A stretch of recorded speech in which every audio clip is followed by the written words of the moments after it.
Hello, I'm Martin Hutchings. I'm from the Planning Advisory Service. Thanks for joining us at the PAS Fireside Chat. Now, the Fireside Chat is something we've come up with that's an informal but an informative discussion with real people from the various worlds of planning. And this is one of our first ones. Today, we're here to talk about virtual planning committees. Everyone's talking about virtual planning committees. But we want to make sure that while there's lots of brilliant technical and processy people scrambling about, making sure we can set up virtual planning committees, we wanted to make sure that we didn't lose the voice of councillors and committee members while all this is going on.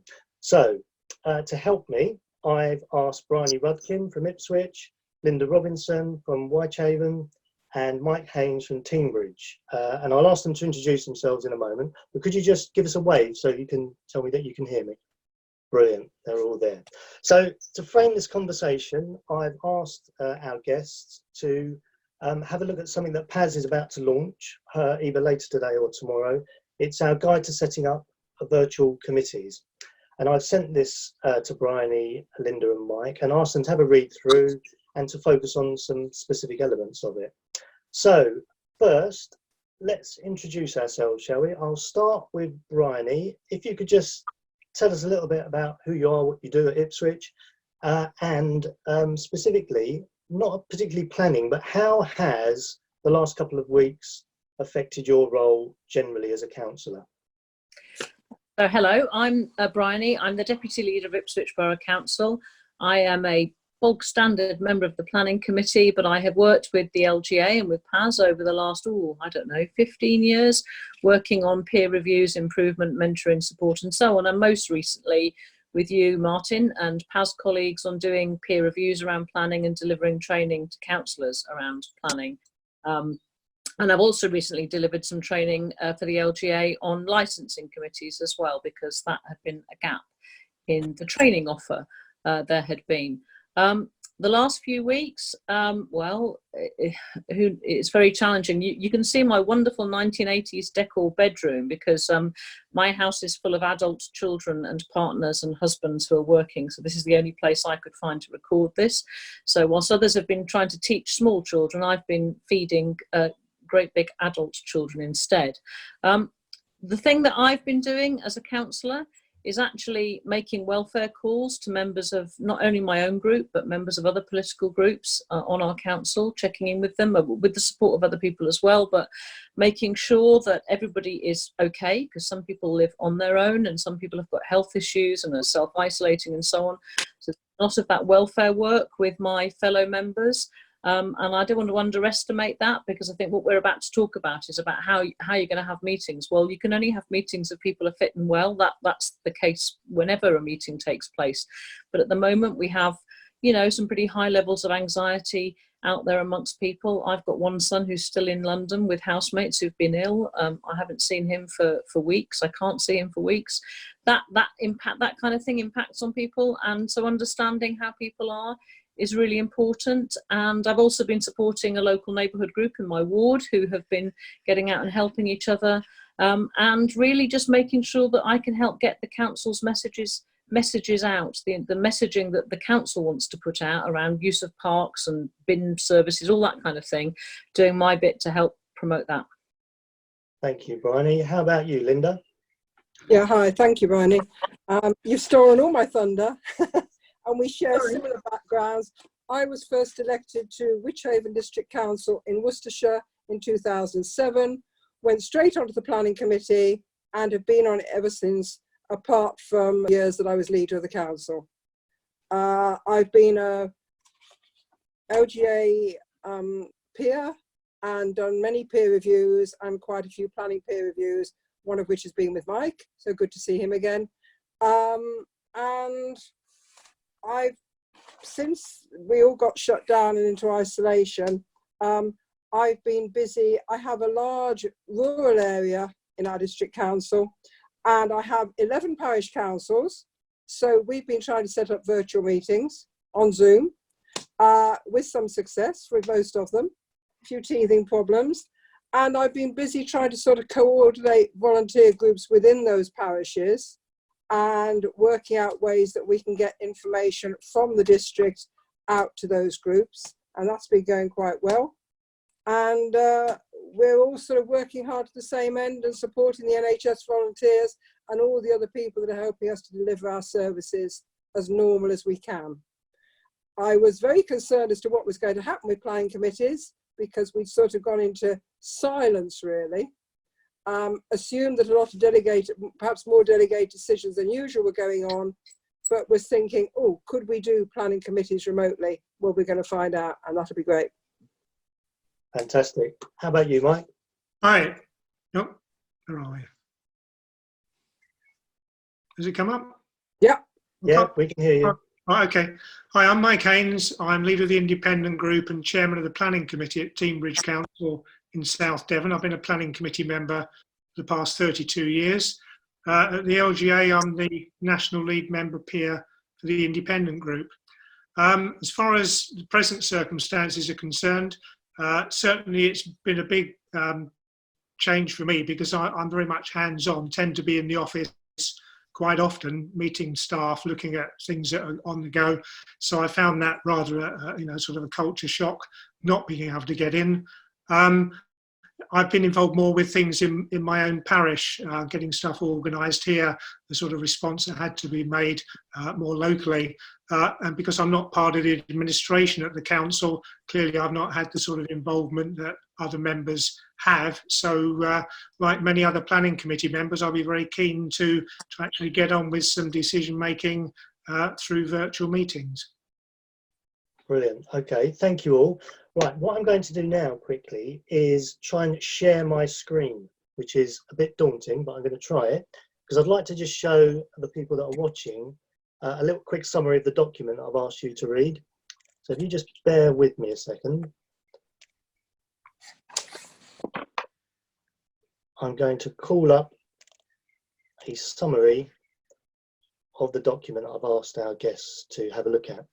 And the one, I didn't think the whole thing would work to show on screen, but I thought I'd just do a quick summary of it. So you can find it on the PAS website under PAS topics, under planning committee. The key features of this guide are basically to help you get up and running as quickly as possible. It's about the support that people using and accessing the committee are going to need to take part virtually. There's some advice around guidance that you need to amend potentially, and procedural changes that you'll need to put in place. Some things about how to be creative in your use of technology, and importantly for me, the last part of the guide is about taking this opportunity while you're looking at your planning committee to look at some opportunities for improvement. So just take a note of the site address for the guide. I'm now going to come back to the team, and I've asked the team to have a look at this document, and I'd like to start with Bryony. I'd just like your, and I'll do this with each of you, just your general impressions, and particularly that part of the document that struck you the most. So Bryony, could you start first?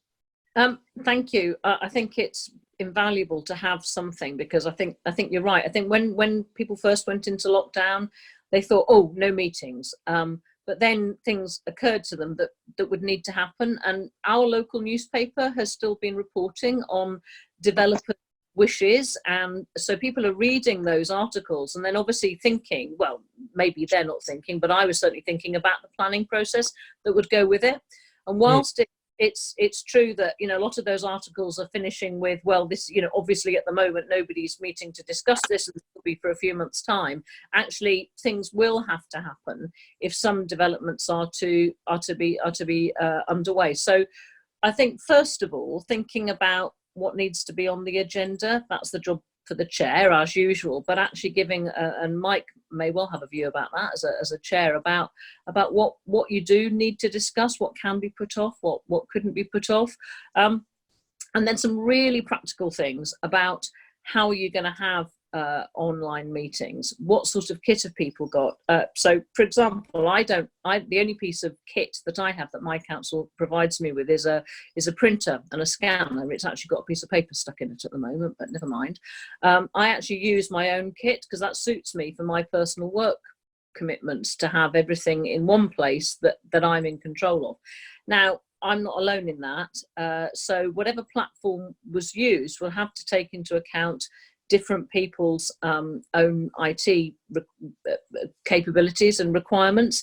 And I've just been this afternoon on a very similar Zoom meeting with colleagues where the issue about broadband reliability is there. And so people are being, in some councils, encouraged to have audio and not visual meetings. But a colleague from Devon County Council was saying that they're trying to get round the limitations of that, or not having everybody on being visual, by sort of swapping and changing as to who you can see and who's speaking, and just being on audio rather than on visual. So I think there's some thinking around that. It's no good having a meeting and then everybody crashing or people dipping in and out of it because they're losing broadband capacity. And I think it is obviously quite important that people are present, in inverted commas, for all of the meetings. So we're going to have to think that through about that. And that might rule some people out in some areas. I'm sure, Linda, rural broadband is probably more of an issue for you, but actually in urban areas, there are hot and cold spots as well. And so I think understanding who is best suited. So the guidance that you've done, Martin, talks about, not having everybody at the meeting, having the last time we were going to have an actual meeting was an executive meeting here in Ipswich, and we kind of stripped it down to the basics of who needed to be there. I'm the deputy leader, so the leader and I had decided already that we would never be seen in public together, on a sort of basis of what is it, the sort of last man or woman standing. And in fact, that meeting didn't take place because things moved ahead. So think about who you do need to be there, but giving a bit of thought about equalities. There's obviously proportionality, but there are also other issues you might want to think about as to who those people are. Perhaps having a rota if you're going to have more than one of those meetings, so that people don't feel excluded. And some people really might not feel confident about doing this, and it would be wrong, wouldn't it, to sort of, make somebody's job worse, a job that they're perfectly capable of doing, and then have people watching them and thinking, oh goodness, that person isn't any good at planning, when that isn't true at all. It might just well be the technical capability, and nobody's being judged about that at all. So, or indeed about the quality of their wallpaper. For some people, the meeting I've just had, people have had young children clattering around. And that's great on some informal meetings, but people might not feel as comfortable on more formal meetings with the possibility of being interrupted. And we're going to have to find some new etiquette on that. The Centre for Public Scrutiny is working on a meetings etiquette paper, which I think will be quite fascinating, because I don't know if anybody's ever produced such a document before, but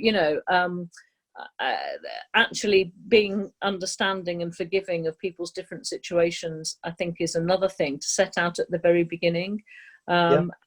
And another thing that was reflected on in my discussions this afternoon was about the capabilities that are needed for officers. So officers are used to recording minutes, for example, of meetings, but actually being the kind of technical wizardry behind setting up a meeting. If you're the Martin, you're the host of this meeting on Zoom here. You're in control. You can mute us all at any time. That's a great power. But that's a different skill set for some officers to have to learn.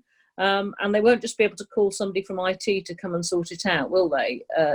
Because they'll be, and so actually thinking through who would be the best officer maybe to service a meeting because of that. Giving some real thought to that without wanting people to feel excluded, but actually making it clear why you've made decisions about certain people or settings and not others. Okay, Mike and Linda, have you any reflections on what Bryony's just said?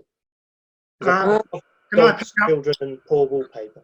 Can I pick up one of the points that Bryony made, which was the sort of technical side and running it as the chair? Certainly I'd be concerned that there was somebody with the technical abilities there ready to sort things out as and when problems arose, because as chair, you want to make sure you're just running it and getting the members involved without having to worry about those sorts of things. So clearly you need to have backup situations. Certainly the document that you referred to, Martin, runs through some of those points, you know, sort of making sure that you've perhaps made the meeting broken down into distinct parts so that you can sort of take each bit at a time. And then if you have to in any way change the order, that's a possibility you can look at. So it's the technical side of getting it run. I don't know how that's going to work yet. Fortunately, our next planning committee meeting was due next week and it was cancelled. The one afterwards will be a month or 4 weeks after that. So we've got a bit of time to have a think about it. It occurred to me that if there's a technical officer dealing with it in the council offices, then I may well I'll ask to see if it's possible for me to be at sort of quite a distance from them elsewhere in the chamber, so that if things did break down, I could talk to them directly. But I mean, that's just something that I haven't, you know, sort of had any advice on yet, but it's a thing that I'd want to be looking at so that I'm there. Because if I'm at home, like now, and my broadband here normally behaves itself, but it does have its moments when, for whatever reason we don't know, it suddenly just sort of shuts down. Then if I'm chairing the meeting, I'm not going to be in a position to be able to do so. And if others are relying on me, I'd much rather be somewhere that you know, I've got the backup from a technical point of view to do that. The other thing I would say is about the number of items on the agenda. Again, it does make suggestions in your document. Councils need to look at their scheme of delegation. I've not had the opportunity to talk to officers at my council about that yet, but it's something I will be doing straight after Easter, because a lot of them on leave now anyway, apart from not being in the office. I keep getting the out of office email from those that I'd like to speak to. It's the delegation scheme, perhaps for, you know, sort of employees of the council, for other ones, you know, sort of council land. There are things that you could look at, and even the sort of major applications, those are the ones that you're going to have to deal with. But there may be opportunities to have an agreement that they get put back, perhaps until such time as we can have meetings in public again. But certainly, you know, sort of looking at all opportunities, being innovative in that way, which is of course what we're being asked to be. I suppose it'd be important, the communications your planners have with developers, if they're making choices on what goes to committee and what doesn't. Thanks, Mike. Yeah. Linda? Yes, thank you. Interesting conversations. I mean, certainly going around England, looking at planning committees, helping them with their committees when they're going well, when sometimes they're not going so well. And it varies so much. They are all so different. Some are very high tech. Many are webcasting. The public are able to watch the whole planning committee from start to finish. Others don't do that. And we have to remember, certainly with the districts, we had 50% new councillors last May, and those who came onto planning committee, which was sort of 10 out of 14, are only really just feeling their feet doing normal planning committees. So I think if we suddenly said to them, right, you're going online, they might be a little bit nervous. Our demographics, a lot of them sounds like me, but we're not so au fait with technology. So there'd have to be virtual training for the committee. I think it would have to be a much, much smaller committee. But you'd still have to sort of have cross-party for sure. But it's public perception of how we handle this that would be so important. I've had a few people say to me, well, what's happening about planning? My application's sitting there waiting. I wanted it to go to committee. What are you going to do now? But of course, if it's only a minor, there's no reason why under our current scheme of delegation, it couldn't be dealt with in that way, but perhaps with a little more emphasis on the local ward members' input to that. That might satisfy that query. And equally, we've got developers that are sort of champing at the bit that want to get going, and they're seeing this delay and this backlog coming. And I assume that something will be done so that they can't sort of go off appealing for non-determination or something of that kind, but all that will have to be sorted out as well. It's really just, it's going to be, are the public going to be able to watch these meetings? Will they be recorded so that they can watch them afterwards?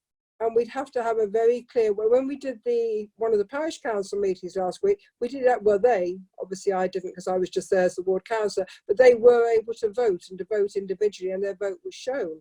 Well, certainly at our normal planning committees, our councillors just pop their hands up, but it's not recorded as to who voted what. So No, right. some of them may or may not be comfortable with that. That's a good point. So that if you were at committee in the old days, should we say, you would see maybe with a raise of a hand who had voted if you were there, but that's not necessarily going to be so easy now, is it? So it's a good point about recording. The way our webcasting works, you only see the chairman while the committee are voting. Yeah. So the camera goes to each member when they speak, but if their microphone isn't on, you don't see them. Right. Okay. So they're not used to that sort of, it's almost like a named vote every time, isn't it? Yeah. That's really interesting, because you can see the enthusiasm with which some people sometimes raise their hand. Oh, what a wonderful application! I'm delighted, and others go, there's a sort of, I'm voting for it, but I'm not. It's not my favourite, and perhaps some of that nuance will be is lost if you do. And now there are councils where they do have recorded votes. That's just the way they do it, and perhaps they're more used to it. But you're right, if people are having to learn new behaviours. Yes. So have your council, how involved have you been in what your planners are doing in terms of thinking about virtual committee? I asked the question yesterday and I was told they're just busy getting on with delegating as much as they can. And they're aware that this is all in the pipeline. They're interested to hear how we get on with our chat. We don't record, we don't broadcast meetings anyway.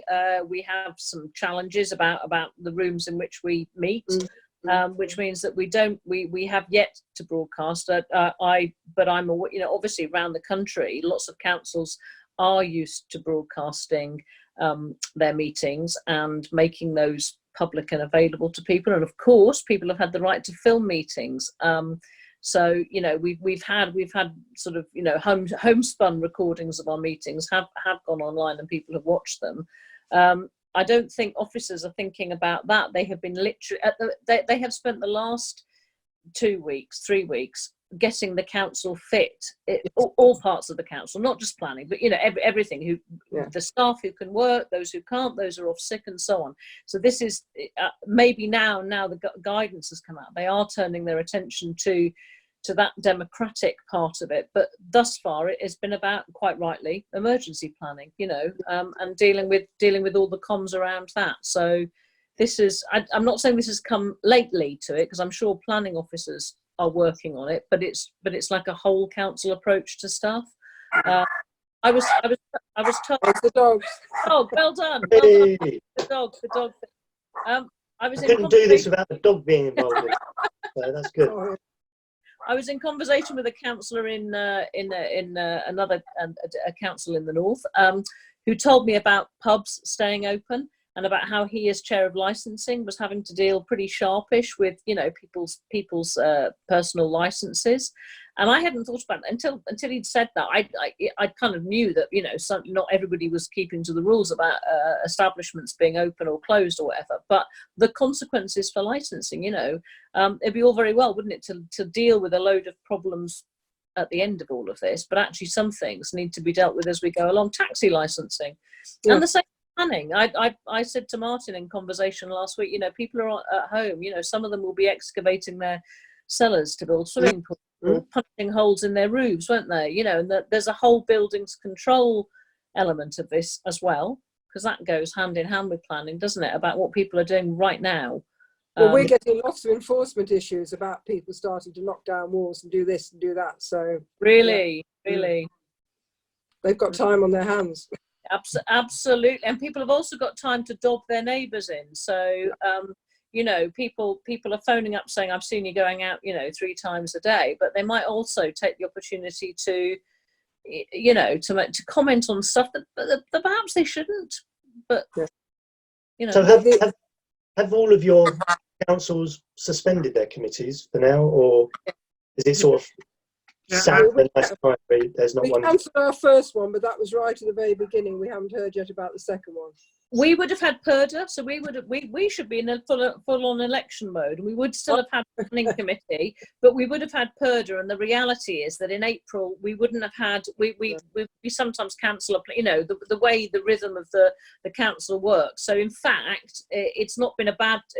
As regards other meetings, we wouldn't have had any. So that's actually why it hasn't been a priority anyway. Because at this time of year, we would have been without them anyway. So.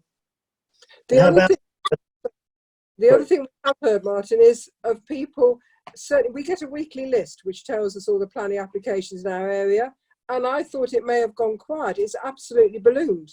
And some neighbours are saying, oh, well, they're trying to pull a fast one. They're trying to get that done while you're all too busy doing other things. So again, we go back to public perception. Yeah. That might just be a Witch Haven thing. Well, can't comment. How about you, Mike? Have you been involved yet? I mean, as chair, what's happening at Teambridge?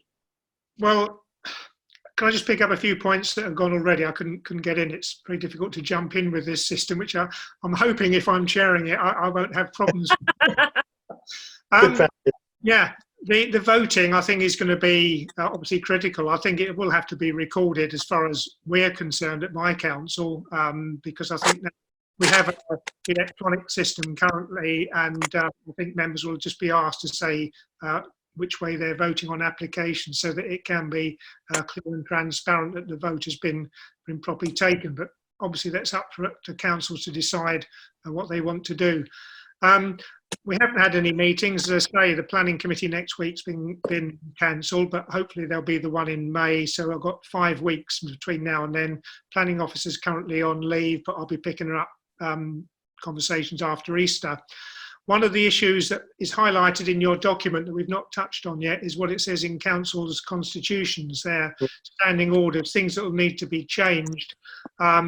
Obviously, our head of paid service can do minor changes, but I think the sorts of changes that have been hinted at already might require full council approval, whether we can sort of find a way to achieve that, because we haven't got a council meeting. Our annual council meeting, which would have been, I think, in the second week in May, has been cancelled now.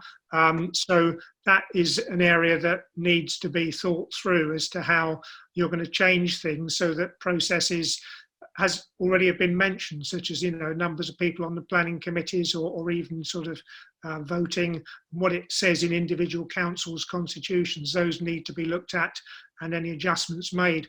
Whether these can just be temporary adjustments for the period of the current emergency, then that's an opportunity to look at that. So I think we need to have some thinking about that, and perhaps further advice will emerge. And once we get a situation where a council does have a virtual meeting, hopefully we'll have an opportunity to be able to watch it and sort of learn from that. So those are the thoughts I've got with some of the discussion that's just gone. The coronavirus bill is basically allowing councils to make arrangements to do virtual meetings for, I think, until May next year. But I'm already picking up that that this isn't a bad thing in terms of making things, making committees a bit more virtual and being able to take part in different ways. So there'll probably be a lot of what we do and what we learn that we probably stick to, even if we don't have to going forward.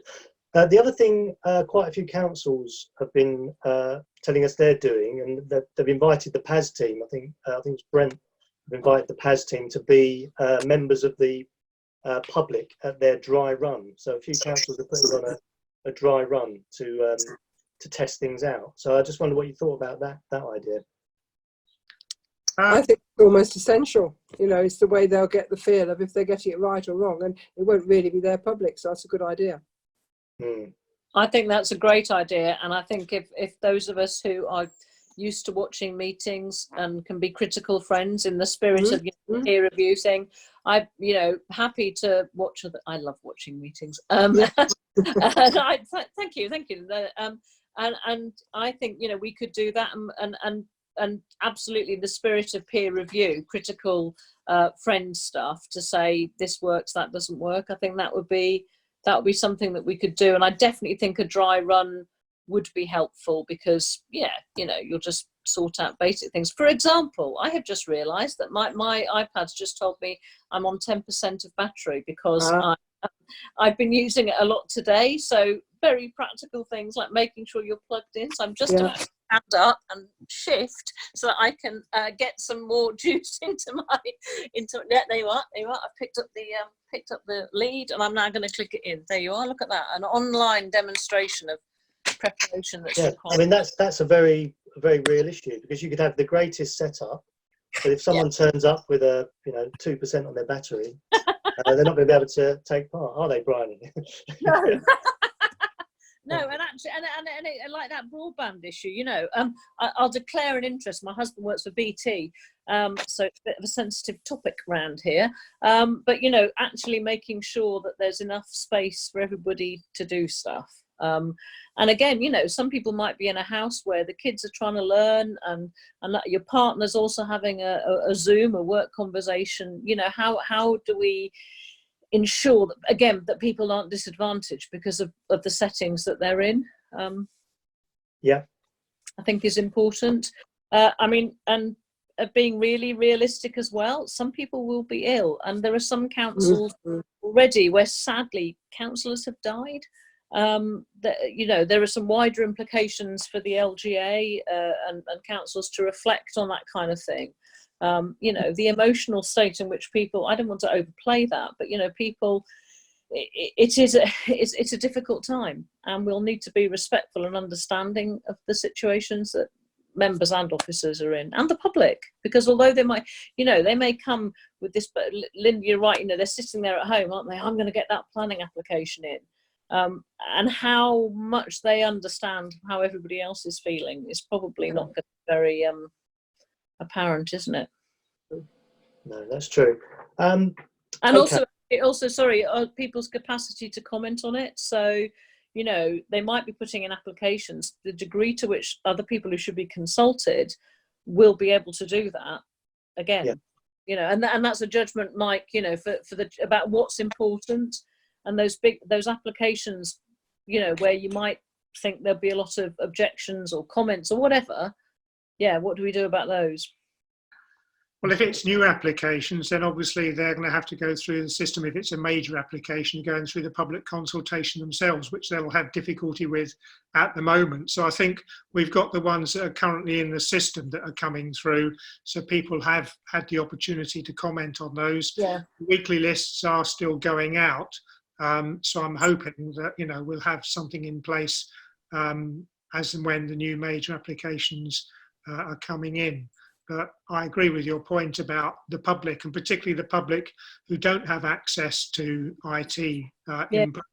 Then they're a group of people that we want to make sure aren't disadvantaged, because they'd normally be writing, but they're perhaps not picking up the information, not having the opportunities to go in and look at plans, you know, sort of in hard copy. So there's all those sorts of issues that we need to make sure we don't lose sight of for that sector of the population, who's likely to be the ones who are vulnerable at this time anyway. So they're not going to be going out and looking at these things. So, you know, there's lots of things to think about. I think you're right, Mike. And also that Bryony raised a good point. We have sadly got councillors falling ill. At least we have a large committee of 14. So if you reduced up to 6, you would have substitutes that could come in. But if you think of your officers, you haven't got as many planning officers. The legal, you'd have to have legal. You'd have to have someone really technical helping the chair. You'd have to have substitute chairs as well as just the chair and vice chair. Wishing you no ill, Mike, I wish you well.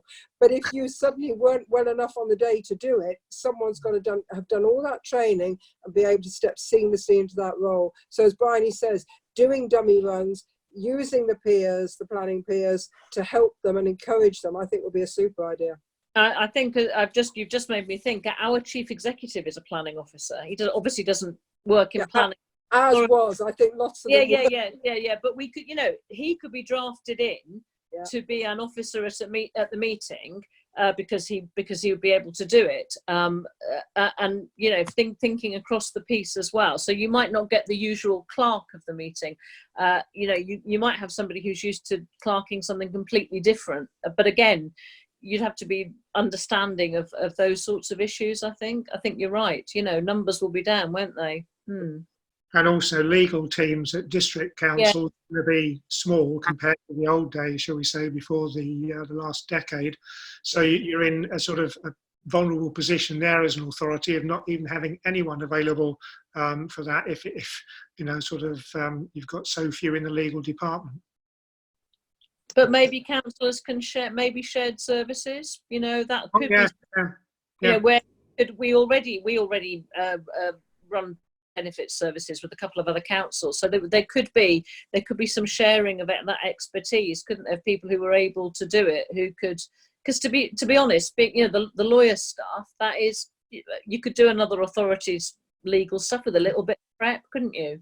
I think you could have it, if you had it lined up already as a sort of a standby, might be a useful thing to do, so that, you know, should things happen, you can get in touch and they're, you know, they're sort of aware of the fact that it could be asked. Yeah. They are, Martin, that's one for you. Maybe PAS could organise a flying squad of legal officers, or having a virtual legal team who could be called on. Maybe the LGA and PAS could think about that. I don't know.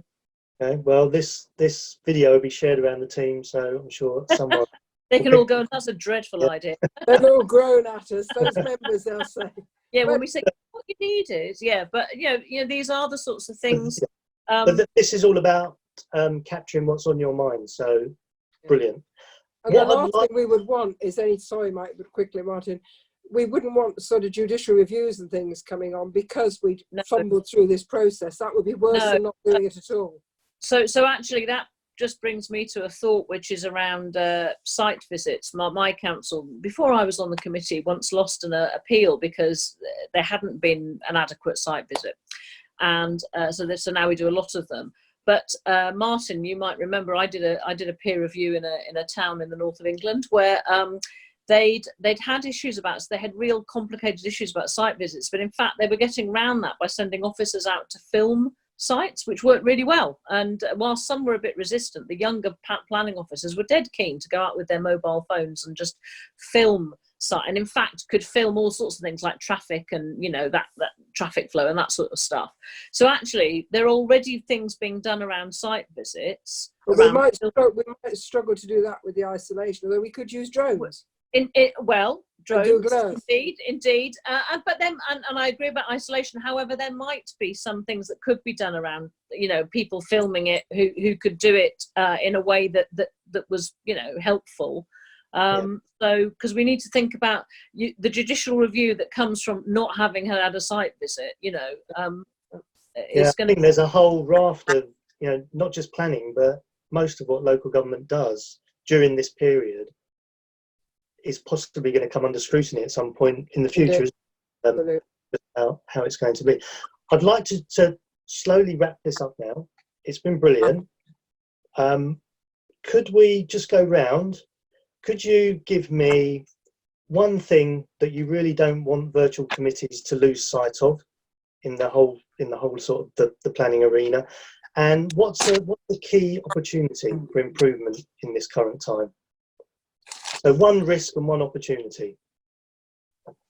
I think the risk is... Don't worry about repeating what you've already said. That's fine. Well, the risk is what Linda said earlier about the public perception, not, you know, sort of how the public perception is with all this, and not losing sight of the importance of democracy, because the items going to planning committee are the ones that are most likely to be controversial or finely balanced. Therefore, it's the democratic input that needs to be maintained, and that's why we're doing it.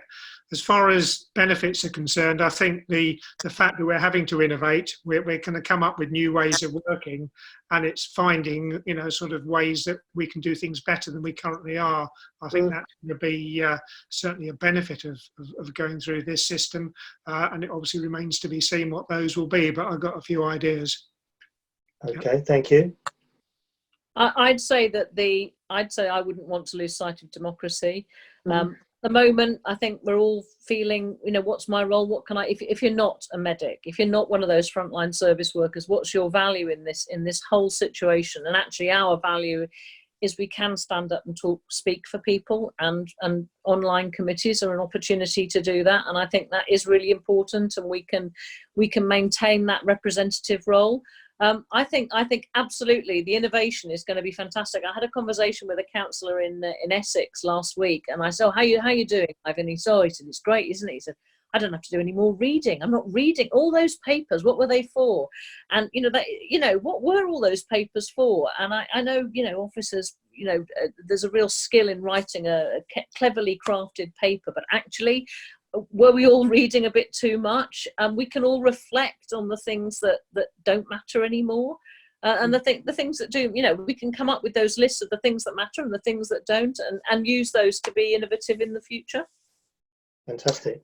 I think Bridie's made a really good point there, because I've written down on my piece of paper streamlining, and we need to streamline the planning system generally, and committees waffle on far too long. And this will focus them, especially in planning. And if, Martin, you're doing, when we did the parish councils, the chair didn't only have the right to mute people, but you had to wait in a queue, and then there was a little virtual hand, and you press the hand saying you'd like to speak. And it made it very orderly. And the one parish council who always take 4 hours, and this is, a small village, we did it in 45 minutes, and all the business was covered. So that would be so much better, I think. So I think how many people were present in that meeting? There were 10 of us, and 2 members of the public came in. Fantastic. Okay. That's brilliant. That's really but good. I have to say that the gentleman who set it up was very into IT, and all this is going to depend on the IT, and as you say, the broadband and things like that. But it's dry runs and practice runs that will stop us, particularly as councillors, looking totally inept. And let's face it, public perception may not think that anyway, so we don't want to encourage them. Okay, and just before we go, I'd like you to have this opportunity just to say, what's one message for your officers at this time? Just generally, but maybe in terms of how they go forward in setting up a virtual planning committee. Have you got sort of one message you'd like them to hear? I'd like to thank them, because I don't think that hitherto people have valued some parts of the system of local government. And if this does anything, it has shown that everywhere there are people working really, really hard, and actually being able to deliver democracy into people's homes will be a phenomenal task. As I speak, there's a street sweeper coming up my road cleaning the gutter. That is an incredible thing to still be doing in these times. So, thank you. And if you can get us all online, that'll be great. Thank you.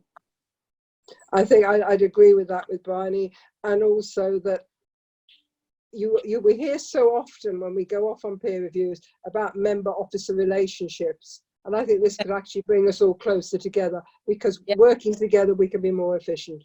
It's really true.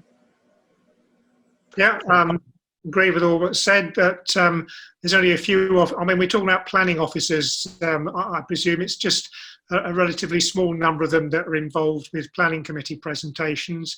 But for all the planning staff, we're still getting in quite a lot of applications, as was said by somebody earlier. So the weekly list hasn't diminished that much. So hopefully they're all being able to get on with their work and sort of find a way of doing it with all the other issues that are there at home, having to work from home. I know one of my daughters is a planning officer, and been hearing from her how she's been getting on working remotely, and it is something that I'm sure must be a strain for them, because of the fact they're not having the sort of other colleagues in their office to be able to socialise with. So I know sort of our thoughts are with them, that like us, they're having to work at this time without that social interaction. Okay, well, thank you all very much. I really do appreciate it. I hope you found it interesting. Yeah. What I think might be a good idea, if you're all up for it, is once you've all had a committee, is to come back and do another one of these sessions and maybe have a bit of a reflection. Exactly. Or if we've watched one maybe, or done that dry run sort of thing with people. Yeah, great idea. Okay. Right. Well, thank you for taking part Thank in you. this fireside chat. There's not many firesides, but it's been nice. Thank you ever so much, and I'll see you. you all. See you. Thank you. Nice to meet you both. Thank you. Bye. Cheers. Bye-bye. Bye-bye. Here you go now.